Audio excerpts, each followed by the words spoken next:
For years, I've been frustrated when someone asks me to sign a document and they email this document to me, because then I have to take that document, print it out, and sign it, scan it back in, and email it back. And that's just, it's a kludge, honestly. I've been very happy to have the signature integration on Mac OS X Lion, the latest operating system from Apple, of all things, because I don't think anybody else produces Lion.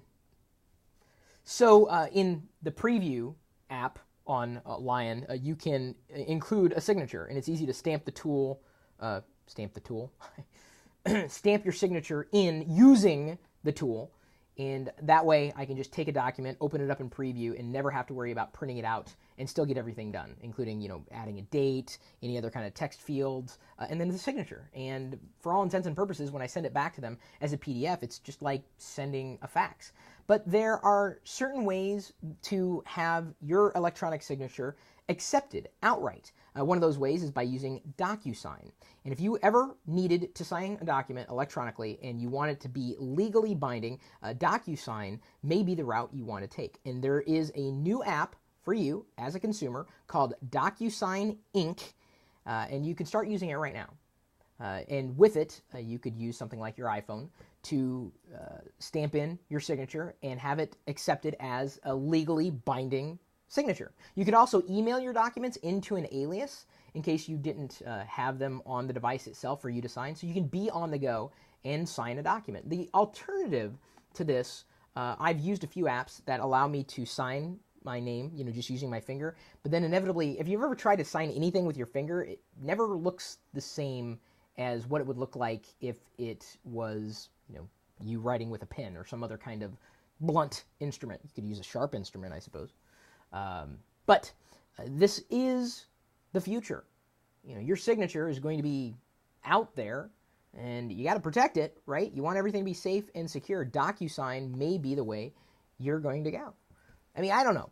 Maybe it's just me, but even if I type my name, and there have been cases where after agreeing to something and just typing in my name, and many times even on YouTube, if I need to sign an agreement, they'll say, check this box, and it makes it legally binding. This acts, even if you're typing it in, this acts as though it was your signature. And I'm fine with that. Honestly, I am just fine with it. I have no problem at all with doing that. Some people do, and that's fine. You can stick to printing things out and scanning things back in, and what a mess. And I tell you the truth, without my smartphone, I don't know what I would do. I use that smartphone for everything except for calling people. Really? It's my mobile scanner. And it's, a way that I can collaborate on documents without being in front of a traditional computer. So as Evangelist Soldier notes, this seems dangerous. It's not as dangerous as you think. Anybody could fake your signature, dude. Anybody. They could do that now. That won't be that difficult to do. Even if it didn't look like your signature, they could say they're you. There's no easy way to prove that you are who you say you are today. At some point in the future, that may change. So this is just another option for you if you are on the go and you need to sign documents at a moment's notice.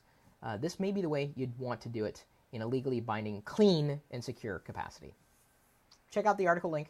You could read. Oh, actually, you know what I need to do before I forget?